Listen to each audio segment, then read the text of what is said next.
Hello friends, नमस्कार। मैं हूं सुमन यादव और आज फिर से हम लोग देखने वाले हैं एनटीपीसी पेपर एनालिसिस। और बता दें आपको कि ये एनटीपीसी पेपर एनालिसिस श्रृंखला का दूसरा वीडियो है। इससे पहले भी मैं 21 जनवरी का फर्स्ट शिफ्ट का पेपर एनालिसिस कर चुका हूं। अगर आप उसे नहीं देखे हैं तो उसे अवश्य देख लें। साथ ही साथ बता दूं कि जब मैं ये वीडियो रिकॉर्ड कर रहा हूं तब तक हम लोग का परिवार जो है 100 सदस्य का हो गया है, यानी हम लोग के यूट्यूब चैनल पे जो है 100 सब्सक्राइबर हो गया है। इस अवसर पर आप लोगों को बहुत बहुत बधाई और बहुत बहुत धन्यवाद। और आशा करते हैं कि आप लोगों के द्वारा ऐसा ही प्यार दिया जाता रहेगा और हम लोग आगे बढ़ते रहेंगे। तो बिना समय गवाए चलिए शुरू करते हैं श्रृंखला को और देखते हैं क्वेश्चन को। यहाँ पहला क्वेश्चन है, रत्नावली की रचना किसने की थी? ऑप्शन में है हर्ष, प्रेमचंद, कालिदास और सूरदास। तो इसका सही जवाब होगा हर्ष। हर्ष यानी हर्षवर्धन। हर्षवर्धन ने जो है रत्नावली का जो है रचना किया था, और रत्नावली जो है संस्कृत नाटक है।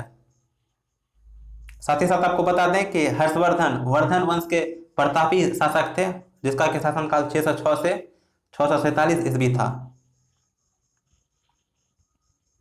अगर दूसरा ऑप्शन का बात करें प्रेमचंद, तो प्रेमचंद जी आधुनिक युग के महान साहित्यकार रहे हैं और उसका प्रमुख रचना गोदान गबन, कर्मभूमि, शतरंज के खिलाड़ी, ईदगाह इत्यादि है।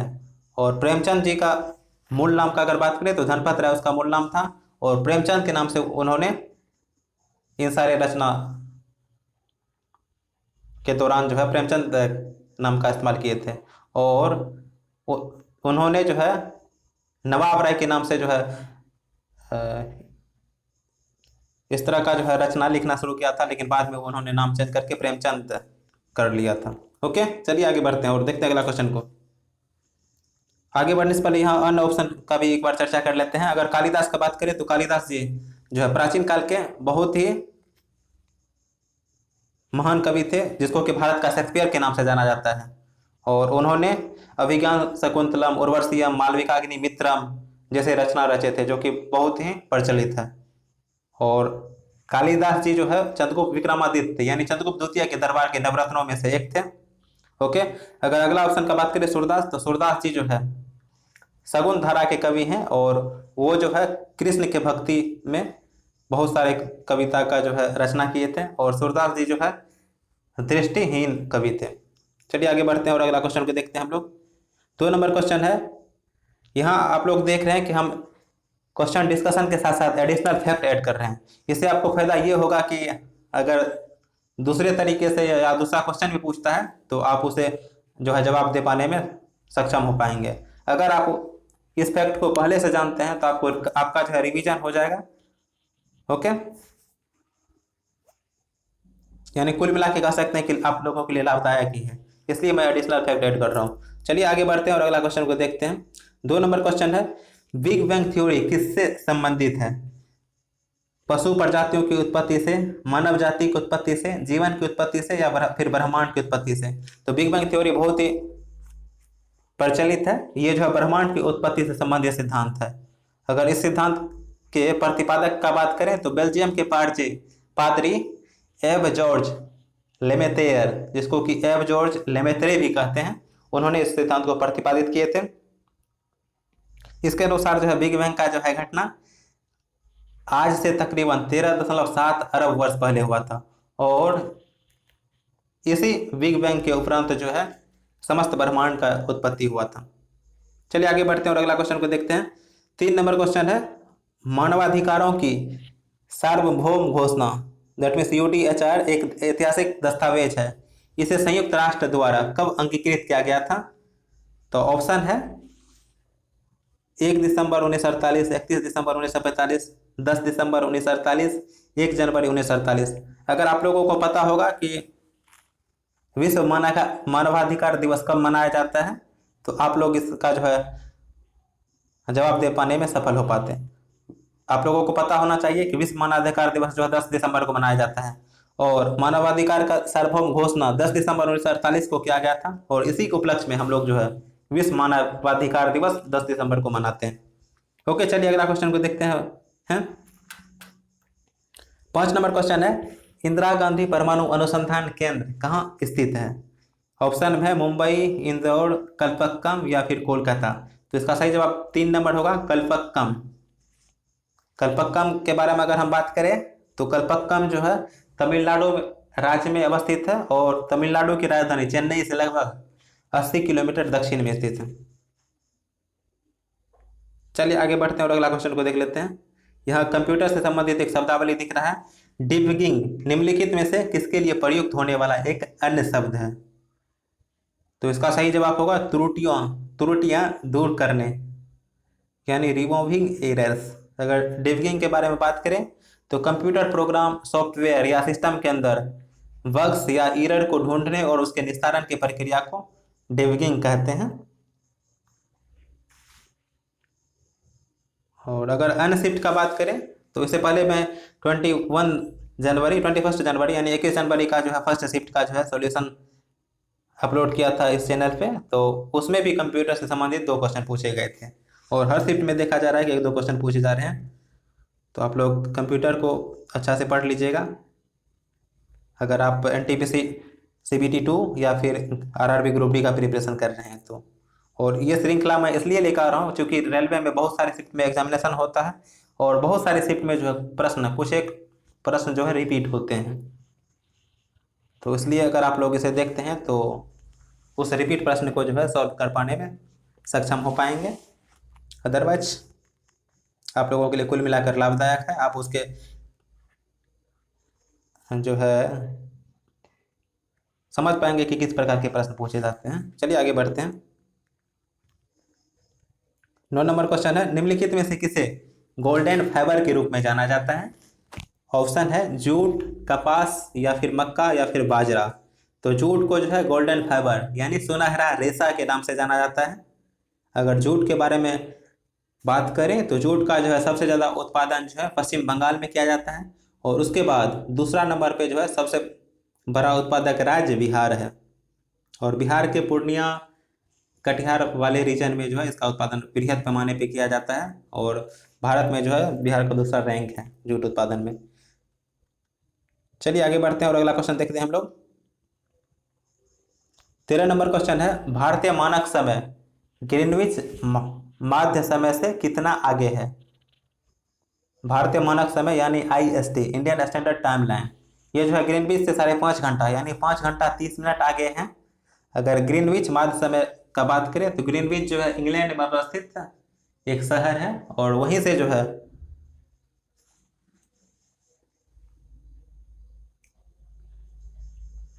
भारतीय मानक समय रेखा का जो है दूरी कर सकते हैं, 5.5 घंटा का है।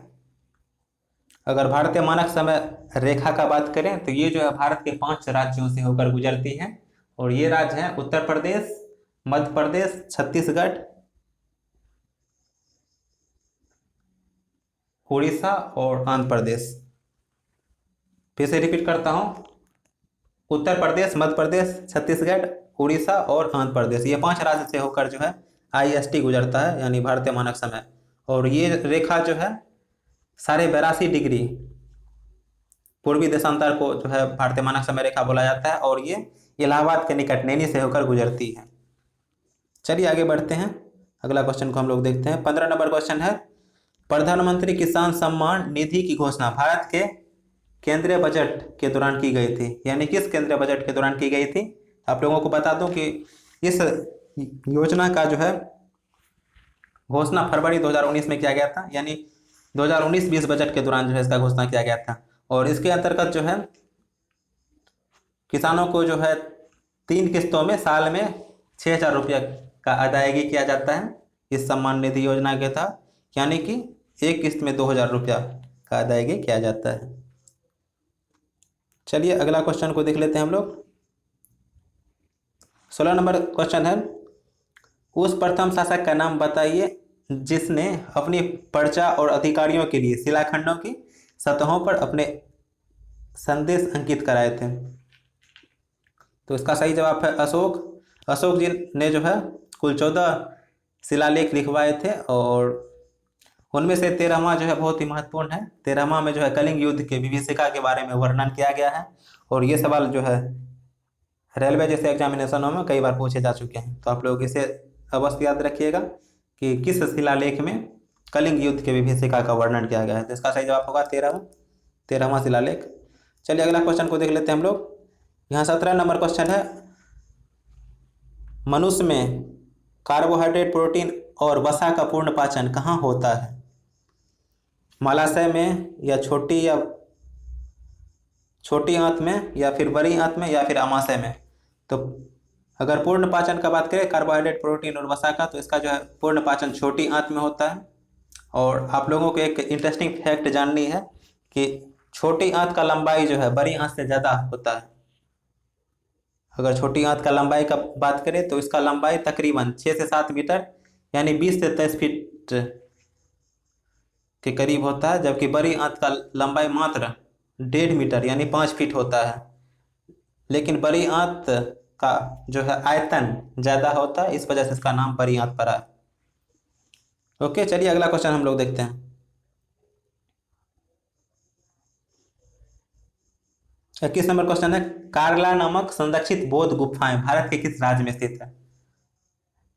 कार्ला को ही जो है कार्ले भी बोला जाता है, फेमस नाम कार्ले ही है। कार्ले बौद्ध गुफा या फिर कार्ले क्षेत्र महाराष्ट्र में अवस्थित है, महाराष्ट्र के लोनावाला के पास जो है स्थित है। चलिए आगे बढ़ते हैं और अगला क्वेश्चन हम लोग देखते हैं। 25 नंबर क्वेश्चन है, रक्तचाप, लार स्रावन और उल्टी सहित सभी अनैच्छिक क्रियाएं किसके द्वारा नियंत्रित होती हैं? तो मेडुला इसका सही जवाब होगा। मेडुला के द्वारा ही जो है रक्तचाप यानी ब्लड प्रेशर, लार स्रावन और उल्टी यानी वोमिटिंग सहित सभी अनैच्छिक क्रियाएं नियंत्रित होता है। चलिए अगला क्वेश्चन देखते हैं। 26 नंबर क्वेश्चन है, अंग्रेजों ने भारत में किस वर्ष राजनीतिक सत्ता हासिल की थी? 1947, 1657, 1857 या फिर 1757? तो इसका सही जवाब 1757 है। और 1757 में ही जो प्लासी का युद्ध 23 जून 1757 को हुआ था। और ये युद्ध जो है सिराजुद्दौला और ईस्ट इंडिया कंपनी के बीच लड़ा गया था, जिसमें कि ईस्ट इंडिया कंपनी का नेतृत्व रॉबर्ट क्लाइव के द्वारा किया गया था। और इस युद्ध में जो है सिराजुद्दौला को हार का सामना करना पड़ा था, और यहीं से जो है अंग्रेजों ने जो है राजनीतिक सत्ता हासिल करने का प्रक्रिया को शुरू किया था। और इस युद्ध में जो है मीर जाफर जैसे कुछ तुच्छ व्यक्ति के द्वारा जो है विश्वासघात किए जाने के कारण जो है सिराजुद्दौला जी को हार का सामना करना पड़ा था, और जिसका कि बहुत ही दुखद परिणाम देखने को मिला और भारत जो है गुलामी के जंजीर में जा फंसा। चलिए आगे बढ़ते हैं। 28 नंबर क्वेश्चन है, रस संवेदी ग्राही के संसूचन के लिए उत्तरदायी होते हैं दृश्य, स्वाद, गंध या स्पर्श? यहाँ रस संवेदी ग्राही है, रस का जो है प्रयोग है, तो इस शब्द से ही स्पष्ट है कि रस है तो स्वाद से कनेक्शन इसका होगा। ये जो है स्वाद के संशोधन के लिए उत्तरदायी होता है। ओके, चलिए अगला क्वेश्चन को देखते हैं। 29 नंबर क्वेश्चन है, निम्नलिखित में से कौन सा एक BARC यानी बाढ़ का अनुसंधान रिएक्टर नहीं है? ऑप्शन में है कामिनी, अप्सरा, जर्लिना या फिर दामिनी। यहाँ ऊपर वाला 3 कामिनी, अप्सरा और जर्लिना तीनों का तीनों अनुसंधान रिएक्टर है, लेकिन दामिनी जो है अनुसंधान रिएक्टर नहीं है। ये जो है वज्रपात से संबंधित पूर्व सूचना देने वाला एक ऐप है, न कि अनुसंधान रिएक्टर है। अगर बाढ़ का बात करें तो बाढ़ का जो है मुख्यालय मुंबई के निकट ट्रॉम्बे में अवस्थित है। बाढ़ का पूर्ण रूप जो है भाभा एटॉमिक रिसर्च सेंटर है। और बाढ़ का अगर चेयरमैन का बात करें तो वर्तमान समय में इसका चेयरमैन जो है अजीत कुमार मोहंती यानी AK मोहंती जी हैं। ओके, चलिए अगला क्वेश्चन को देखते हैं हम लोग। 32 नंबर क्वेश्चन है, galvanising organic bio agro resources धन यानी गोवर्धन योजना कब शुरू की गई थी? तो इसका सही जवाब है 30 अप्रैल 2018।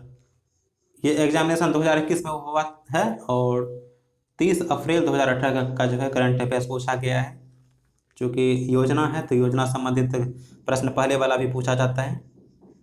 अगर इसके संबंधित एक्स्ट्रा फैक्ट का बात करें तो गोवर्धन योजना का जो है शुरुआत हरियाणा के करनाल से किया गया था। चलिए आगे बढ़ते हैं और अगला क्वेश्चन को देखते हैं। 33 नंबर क्वेश्चन है, डोमिनिक थिएम ने यूएस ओपन मेंस सिंगल 2020 के फाइनल मैच में किसे हराकर खिताब जीता था? तो डोमिनिक थिएम ने जो है अलेक्जेंडर ज्वेरेव को हराकर जो है खिताब जीता था। अगर 2021 के यूएस ओपन का बात करें तो 2021 में जो है मेंस वर्ग में जो है डेनियल मेदवेदेव जो कि रूस के रहने वाले हैं ने सर्बिया के नोवाक जोकोविच को हराकर जो है यूएस ओपन का खिताब जीता। अगर महिला वर्ग में बात करें तो महिला वर्ग में जो है 18 वर्ष की ब्रिटेन की एमा राडुकोन ने जो है इतिहास रच के महिला वर्ग का खिताब जीती और इन्होंने जो है कनाडा के रहने वाली लैला फर्नांडेज को हराई। साथ ही साथ आपको बता दें कि मैंने यूएस ओपन 2021 यानी यूएस ओपन 2021 पे जो है एक पूरा वीडियो लेके आया हूं। अगर आप लोग उसे नहीं देखें तो आप लोग मेरे चैनल पे देख सकते हैं।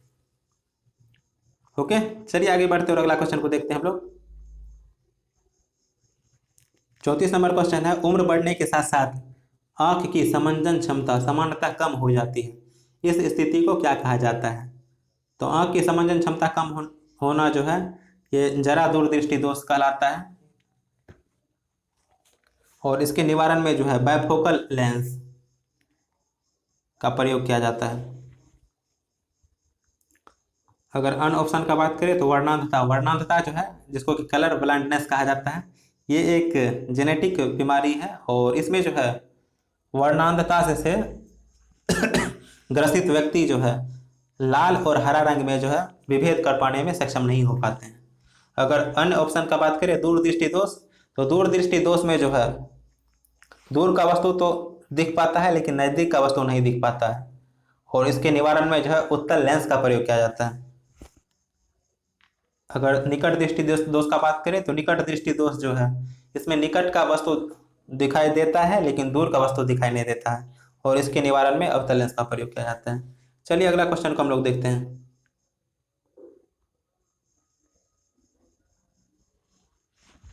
37 नंबर क्वेश्चन है, इनमें से किसे 2019 में पद्म भूषण पुरस्कार से सम्मानित नहीं किया गया है? तो इसका सही जवाब है राजेश्वर आचार्य। ये थोड़ा कह सकते हैं कि मुश्किल सवाल था क्योंकि 2021 में एग्जामिनेशन हुआ और 2019 का पद्म भूषण पुरस्कार से पूछ दिया गया है और पद्म भूषण पुरस्कार जो जनरली 8-10 लोगों को दिया जाता है, तो इसलिए कह सकते हैं कि थोड़ा डिफिकल्ट है सवाल। चलिए आगे बढ़ते हैं, अगला क्वेश्चन को देख लेते हैं। 39 नंबर यानी 39 नंबर क्वेश्चन है, वर्ष 1946 में संविधान सभा का उपाध्यक्ष किसे चुना गया था? तो इसका सही जवाब एच.सी. मुखर्जी है। एच.सी. मुखर्जी जी को जो है संविधान सभा का उपाध्यक्ष चुना गया था। अगर अध्यक्ष का बात करें तो पहली बैठक जब 9 दिसंबर 1946 को हुआ था तो उस समय संविधान सभा के वरिष्ठतम सदस्य बिहार के रहने वाले डॉक्टर सच्चिदानंद सिन्हा जी को जो है अस्थायी तौर पर अध्यक्ष चुना गया था। लेकिन जब 11 दिसंबर को फिर से बैठक हुआ तो तब बिहार के ही रहने वाले राजेंद्र प्रसाद जी को जो है संविधान सभा का स्थायी अध्यक्ष चुना गया था और जो कि कालांतर में जो है या समयांतर में भारत के प्रथम राष्ट्रपति बने थे। चलिए अगला क्वेश्चन को देखते हैं हम लोग।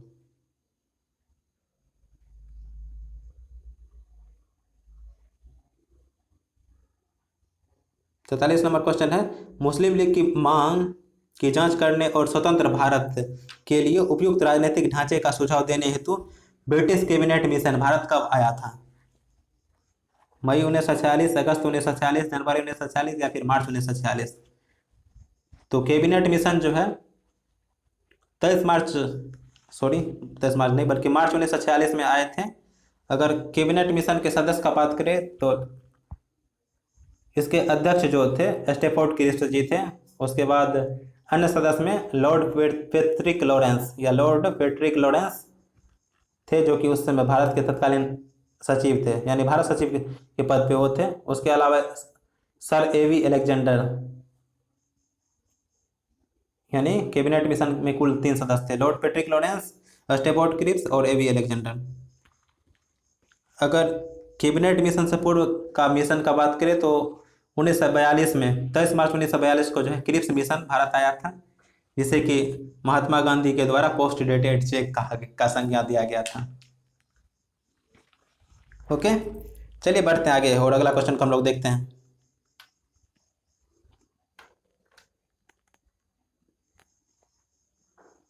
उनचास नंबर है, संसदीय कार्यपालिका का क्या अभिप्राय है? संसद द्वारा निर्वाचित कार्यपालिका, या फिर जहां संसद कार्यपालिका के रूप में कार्य करती है, या ऐसी कार्यपालिका जहां संसद है, या फिर ऐसी कार्यपालिका जो संसद में बहुमत के समर्थन पर निर्भर है। तो इसका सही जवाब है 4 नंबर, ऐसी कार्यपालिका जो संसद में बहुमत के समर्थन पर निर्भर है।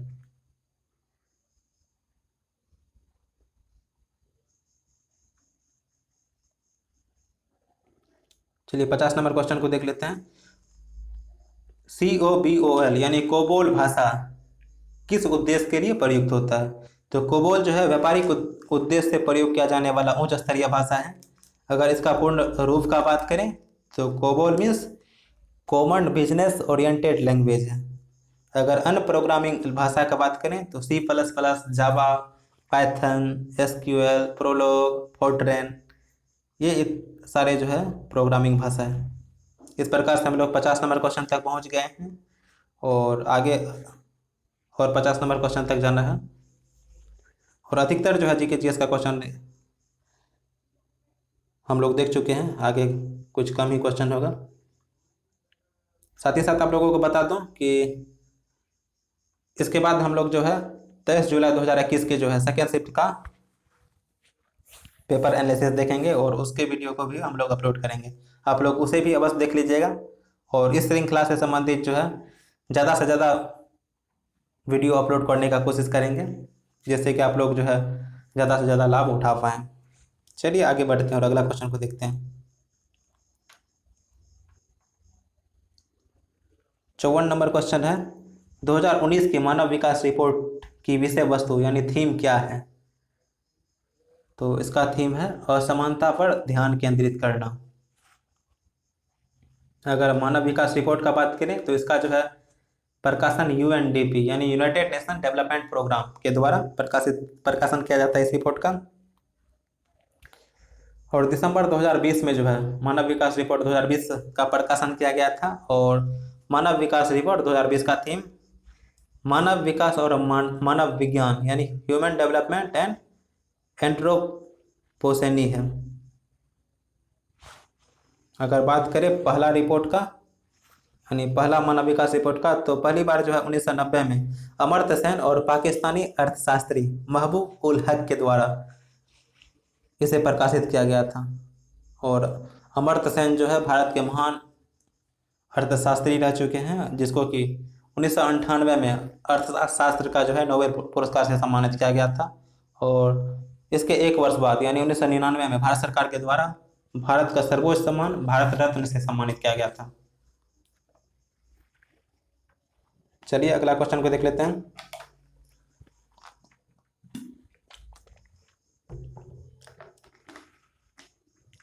अगला 57 नंबर क्वेश्चन है यानी 57 नंबर क्वेश्चन, अक्टूबर 2020 तक प्राप्त जानकारी के अनुसार निम्नलिखित में से किस उद्यम को महारत्न कंपनी के रूप में वर्गीकृत नहीं किया गया है?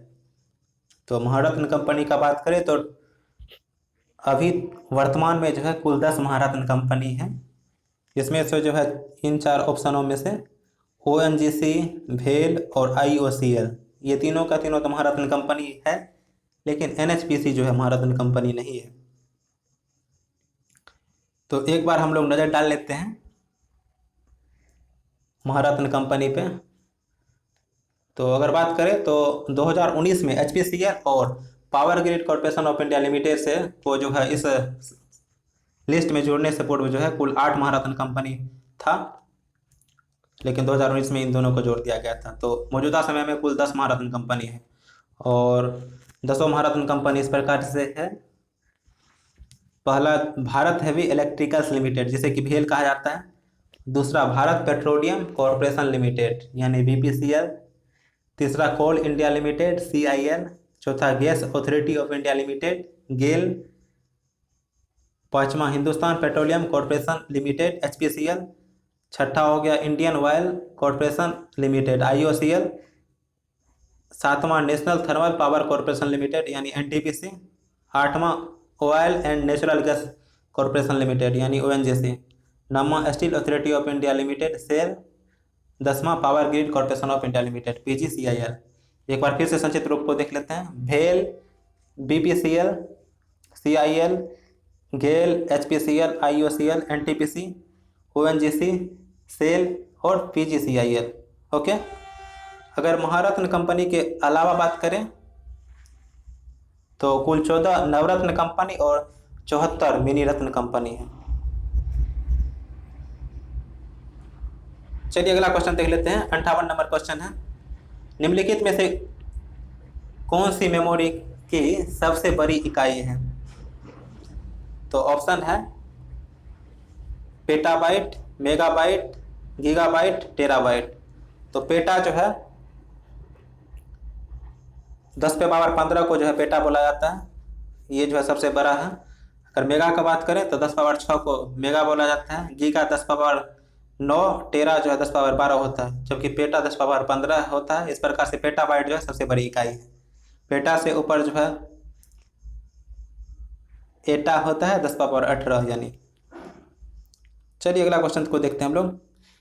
यहाँ 59 नंबर क्वेश्चन है, ब्रिटिश भारत में प्रांतीय विधानमंडलों का पहला चुनाव किस वर्ष हुआ था? तो इसका सही जवाब 1937 है। 1937 में ही जो है पहली बार भारत में प्रांतीय विधानमंडल का चुनाव हुआ था, और इसका जो है प्रोविजन जो है भारत सरकार अधिनियम 1935 में किया गया था। चलिए अगला क्वेश्चन को देख लेते हैं। 60 नंबर क्वेश्चन है,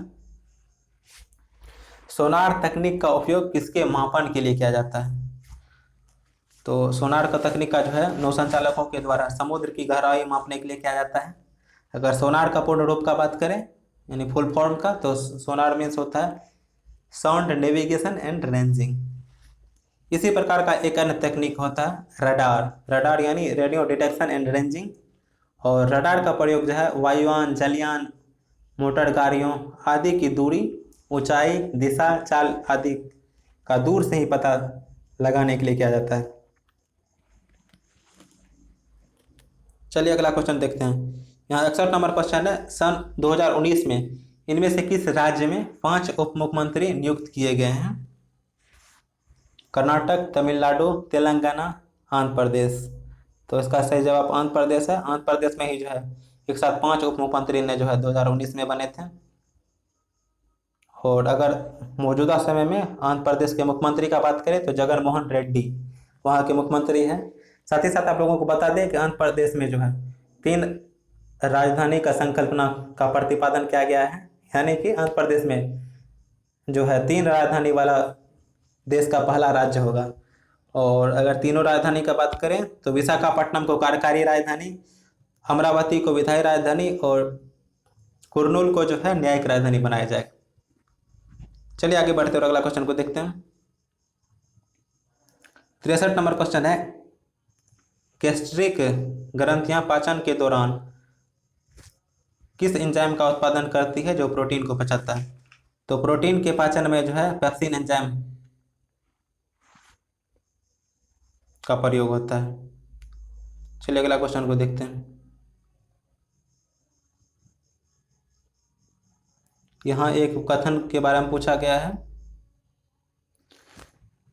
हम भारतीयों के बहुत आभारी हैं जिन्होंने हमें गिनती सिखाई, जिसके बिना कोई भी काफ़ी महत्वपूर्ण वैज्ञानिक खोज करना संभव नहीं था। तो ये अल्बर्ट आइंस्टीन के द्वारा दिया गया प्रचलित कथन है, तो इसे आप लोग ध्यान में रखिएगा। यहाँ समझाने लायक कुछ नहीं है, आप लोग को ये कथन को याद रखना पड़ेगा। चलिए आगे बढ़ते हैं। 67 नंबर क्वेश्चन है, 1950 के भारतीय संविधान में कितने मूल अधिकार प्रदान किए गए थे? यानी मूल संविधान में जो है उल्लेखित मूल अधिकार के बारे में बात किया जा रहा है। तो अगर मूल संविधान में बात करें तो कुल 7 मूल अधिकार का जो है बात किया गया था, लेकिन संपत्ति के अधिकार को जो है 44वें संविधान संशोधन अधिनियम 1978 के द्वारा मूल अधिकार से हटाकर कानूनी अधिकार बना दिया गया है। और इस प्रकार से अब जो है कुल 6 मूल अधिकार ही बचा है। अगर 6 मूल अधिकार का बात करें तो समता का अधिकार, स्वतंत्रता का अधिकार, शोषण के विरुद्ध अधिकार, धर्म की स्वतंत्रता का अधिकार, संस्कृति और शिक्षा संबंधी अधिकार और संवैधानिक उपचारों का अधिकार, ये 6 मूल अधिकार हैं। और डॉक्टर भीमराव अंबेडकर जी के द्वारा संवैधानिक उपचारों के का अधिकार, जिसका कि वर्णन अनुच्छेद 32 में है, को भारतीय संविधान का आत्मा का संज्ञा दिया गया है। और इस कथन को भी आप लोग याद रखिएगा कि किसके द्वारा जो है भारतीय संविधान का आत्मा कहा गया है, संवैधानिक उपचारों का अधिकार का। तो इसे इसका सही जवाब हो जाएगा डॉक्टर भीमराव अम्बेडकर। और संवैधानिक उपचारों का अधिकार का वर्णन जो है अनुच्छेद 32 में किया गया है। चलिए आगे बढ़ते हैं और अगला क्वेश्चन को देखते हैं। निम्नलिखित में से कौन सा संयुक्त राष्ट्र का अंग नहीं है? मानवाधिकार परिषद, न्यायशीलता परिषद, महासभा या फिर आर्थिक और सामाजिक परिषद। यहाँ जो है पहला ऑप्शन मानवाधिकार परिषद जो है संयुक्त राष्ट्र संघ का अंग नहीं है। अगर संयुक्त राष्ट्र संघ का अंग का बात करें तो संयुक्त राष्ट्र का कुल 6 अंग है। और ये 6 अंग इस प्रकार है: महासभा, सुरक्षा परिषद, अंतर्राष्ट्रीय न्यायालय, सचिवालय, परन्यास परिषद और आर्थिक और सामाजिक परिषद। यहाँ मानवाधिकार परिषद के अलावा 3 जो दिख रहा है आप लोगों को, न्यायशीलता परिषद, महासभा, आर्थिक और सामाजिक परिषद, ये तीनों का तीनों जो है संयुक्त राष्ट्र संघ का अंग है।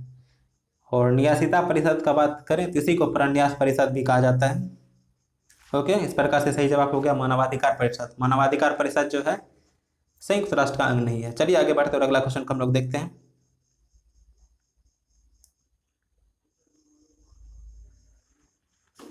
भारत में संगठित क्षेत्र का सबसे बड़ा नियोक्ता कौन है? तो इसका सही जवाब भारतीय रेलवे है। और भारतीय रेलवे में जो है मौजूदा समय में तकरीबन 13 लाख कर्मचारी कार्यरत हैं। और मैं भी खुशनसीब हूँ कि मैं भी भारतीय रेल का एक कर्मचारी हूँ। और अगर आप लोग प्रिपरेशन कर रहे हैं आरआरबी एनटीपीसी का या फिर ग्रुप डी का, तो आप लोगों को भी जो है बहुत बहुत शुभकामना। आप लोग भी जो है इस परीक्षाओं में सफल हों और भारतीय रेलवे से जुड़ पाएँ। आप लोगों को बहुत बहुत शुभकामना। आप लोग अच्छे से तरीके से तैयारी कीजिए और भारतीय रेलवे से जुड़िए। चलिए आगे बढ़ते हैं और अगला क्वेश्चन को देखते हैं। 75 नंबर क्वेश्चन है, भारतीय संविधान के किस अनुच्छेद के अनुसार केंद्र सरकार वार्षिक वित्तीय रिपोर्ट या फिर वार्षिक वित्तीय विवरण प्रस्तुत करने के लिए बाध्य है? तो अनुच्छेद 112 इसका सही जवाब होगा। आप लोगों को बजट के बारे में पता होगा कि बजट को जो है संविधान में जो है वार्षिक वित्तीय रिपोर्ट या फिर वार्षिक वित्तीय विवरण ही कहा गया है। बजट शब्द का जो है प्रत्यक्ष रूप से संविधान में जो है उल्लेख नहीं किया गया है। और यहाँ बजट का ही बात हो रहा है। अनुच्छेद 112 इसका सही जवाब होगा। और आप लोगों को बता दूं कि 2021-22 का जो है बजट 1 फरवरी 2021 को जो है केंद्रीय वित्त मंत्री निर्मला सीतारमण के द्वारा पेश किया गया था। और इस बार के बजट का जो है महत्वपूर्ण फैक्ट एक ये है कि इस बार पहली बार जो है पेपरलेस बजट पेश किया गया था। चलिए अगला क्वेश्चन को हम लोग देखते हैं। 76 नंबर क्वेश्चन है, कोणार्क मंदिर किस राज्य में स्थित है? तो कोणार्क मंदिर जो है उड़ीसा में अवस्थित है। और नया श्रृंखला वाला 10 रुपया का नोट में जो है कोणार्क मंदिर का तस्वीर जो है मुद्रित है इसके पीछे में। तो आप लोग इसे भी ध्यान में रखिएगा, क्योंकि पिछले बार जो है ग्रुप डी का एग्जामिनेशन हो रहा था तो उसमें पूछा जा रहा था कि किस नोट पे जो है कौन सा चित्र अंकित है या मुद्रित है। तो आप लोग इसे ध्यान में रखिएगा कि कोणार्क मंदिर का जो है चित्र 10 रुपये के नोट पे जो है अंकित है। चलिए अगला क्वेश्चन को हम लोग देख लेते हैं। 78 नंबर क्वेश्चन है, स्त्री पुरुष तुलना यानी महिलाओं और पुरुषों के बीच तुलना नामक पुस्तक किसने लिखी थी, जिसमें पुरुषों और महिलाओं के बीच की सामाजिक भिन्नताओं की आलोचना की गई थी? तो इसका सही जवाब ताराबाई शिंदे हो जाएगा। अगर 2 नंबर ऑप्शन का बात किया जाए पंडित रमाबाई, तो ये भी जो है स्त्री शिक्षा के क्षेत्र में जो है कुछ कार्य की थी। और इन्होंने जो है आर्य महिला समाज का जो है संगठन का जो है स्थापना की थी। चलिए अगला क्वेश्चन को हम लोग देखते हैं। 81 नंबर क्वेश्चन है, निम्नलिखित में से किसे मानव विकास का एक आधार स्तंभ नहीं माना जाता है। तो इसका सही जवाब होगा न्याय। न्याय जो है मानव विकास का आधार स्तंभ नहीं है। और इसके अलावा सशक्तिकरण, समानता और सततता, तीनों का तीनों जो है मानव विकास का आधार स्तंभ है, लेकिन न्याय आधार स्तंभ नहीं है। तो इसका सही जवाब 1 नंबर हो जाएगा। चलिए अगला क्वेश्चन को देख लेते हैं हम लोग। 83 नंबर क्वेश्चन है, भारत में धन आपूर्ति का विनियामक प्राधिकरण इनमें से कौन सा है? सेबी, आरबीआई, एसबीआई या फिर आईआरडीए। तो आरबीआई के द्वारा ही जो है भारत में धन आपूर्ति को विनियमित किया जाता है। अगर आरबीआई का बात करें तो आरबीआई का स्थापना जो है 1 अप्रैल 1935 को किया गया था और इसका राष्ट्रीयकरण 1 जनवरी 1949 को किया गया था। चलिए अगला क्वेश्चन को देखते हैं हम लोग। 85 नंबर क्वेश्चन है, अपशोर यानी अपहेलियन किस मंथ के आरंभ में होता है? तो ये जुलाई के आरंभ में होता है। और अपहेलियन का घटना जो है उसे कहते हैं जब पृथ्वी अपने परिक्रमण के दौरान सूर्य से अधिकतम दूरी पर चला जाता है, तो उसे जो है अपसोर यानी अपहेलियन बोला जाता है। और ये घटना 4 जुलाई को घटित होता है। और अपसोर यानी अपहेलियन के विपरीत उपसोर होता है यानी फेरीहेलियन। और इसमें जो है पृथ्वी अपने परिक्रमण के दौरान जो है जब सूर्य से न्यूनतम दूरी पे आ जाता है तो इसे उपसोर कहा जाता है। और उपसोर का घटना जो है 3 जनवरी को होता है। ओके, तो आप लोग ध्यान रखिएगा, अपसोर 4 जुलाई और उपसोर 3 जनवरी। अपसोर मीन्स अधिकतम दूरी, उपसोर मीन्स न्यूनतम दूरी। चलिए अगला क्वेश्चन।